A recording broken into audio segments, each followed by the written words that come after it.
My name is Alex Harper, and this is the story of how I almost didn't make it out of Blackwood Manor alive. It all started 3 months ago when I inherited the old estate from my great-uncle Elias, a man I'd only met once as a child. He was eccentric, always muttering about shadows that listen and whispers that know your secrets. I thought it was just old age talking. When the lawyer called and said the manor in rural Maine was mine, along with a small fortune, I jumped at the chance. I was burned out from my city job as a journalist, drowning in deadlines and debt. A fresh start in a sprawling Victorian house sounded perfect. I arrived on a foggy October evening. The manor loomed at the end of a gravel drive, overgrown with ivy that clung to the stone walls like desperate fingers. The realtor had warned me it needed work, no electricity in half the rooms, creaky floors, and rumors of it being haunted. I laughed it off. Ghosts? Please. I'm a skeptic through and through. The first night was uneventful. I unpacked in the master bedroom on the second floor, a massive room with a 4-poster bed and heavy drapes. The silence was deafening, broken only by the wind howling outside. I fell asleep quickly, exhausted from the drive. But around 3 a.m., I woke up to a sound. It was faint, like breathing. No, whispering. Soft voices overlapping coming from the walls. I sat up, heart pounding, and flicked on my flashlight. Nothing. The room was empty. I told myself it was the wind or old pipes. Went back to sleep. The next morning, I explored the house.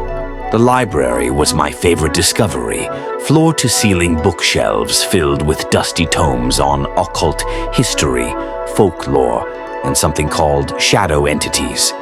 Uncle Elias's collection.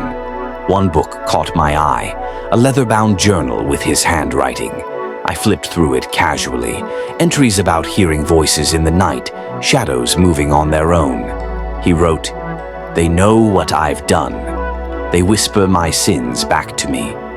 Creepy, but I figured he was paranoid, maybe schizophrenic.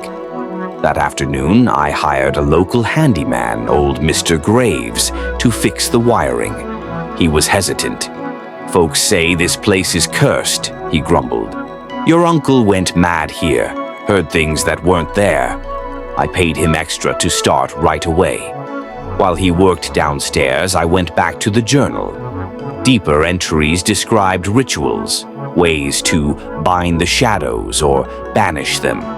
Elias believed the manor was built on an ancient burial ground, and something was awakened when the foundation was laid in 1892. As evening fell, Mr. Graves packed up. "I'll be back tomorrow," he said, but his eyes darted nervously. "Just don't stay up too late." I chuckled and locked the door behind him. That second night, the whispers returned. Louder this time. They weren't random. They were saying my name. "Alex. Alex Harper." I bolted upright, sweat soaking my shirt. The room was pitch black. I'd forgotten to charge my phone. I fumbled for the lantern. The whispers stopped as soon as light filled the room. But then I saw it. Shadows on the wall, stretching longer than they should, twisting like smoke. I rationalized it. Tricks of the light, exhaustion. But sleep didn't come easy. Over the next few days, things escalated. I'd hear footsteps in the hallway when I was alone. Doors would slam shut. In the mirror, I'd catch glimpses of figures standing behind me, tall, elongated shadows with no faces. One morning, I found scratches on my arm, 3 parallel lines like claws. I hadn't done it myself. I dove deeper into Elias's journal. He described the entities as whisperers, beings from the void between worlds, drawn to guilt and secrets. They feed on fear, growing stronger the more you acknowledge them. Elias wrote that he accidentally summoned them years ago while experimenting with an old ritual from one of his books. He tried to banish them but failed. His last entry, "They're coming for me tonight. If anyone finds this, burn the house. Do not listen." I should have left then. But the inheritance money was already in my account, and part of me, the journalist part, wanted to debunk it all, prove it was hallucinations or carbon monoxide poisoning. I even called a friend in the city, a psychologist, and described the symptoms. He suggested stress-induced paranoia.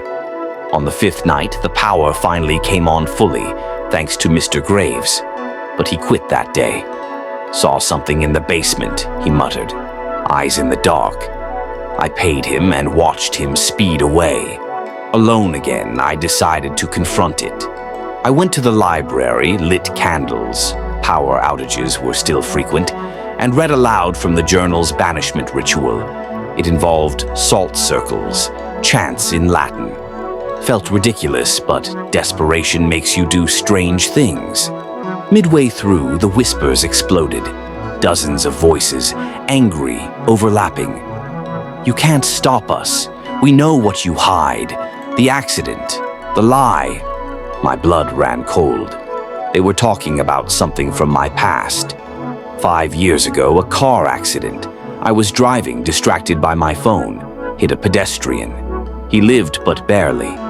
I fled the scene. No one ever connected it to me. It was my deepest secret, the guilt that haunted my dreams. How could they know? The candles flickered out. The room plunged into darkness. Then the shadows detached from the walls. They slithered across the floor, forming shapes, humanoid, but wrong. Arms too long, heads tilted at impossible angles. They whispered relentlessly, my name, the victim's name, details of that night. I ran. Up the stairs to the bedroom, barricaded the door with furniture, but they seeped under the door like ink spilling. One touched my leg, ice cold, burning. I screamed. In panic, I grabbed Elias's journal and found a final note scribbled in the margin. Fire cleanses all. I stumbled to the kitchen, hands shaking, poured lamp oil from the storage. Elias had stockpiles, splashed it everywhere, lit a match. The flames roared up fast. The whispers turned to shrieks as the shadows writhed, trying to escape the light. I barely made it out the back door as the manor erupted in fire. I watched from the tree line as Blackwood Manor burned to the ground. Firefighters arrived too late. It was a skeleton by then. The official report: faulty wiring, accidental fire. No mention of whispers or shadows. But sometimes, on quiet nights in my new apartment, I hear them again. Faint. Alex. We remember. They're patient. They wait in the dark. And I know one day when I least expect it, the whispering will return. For good.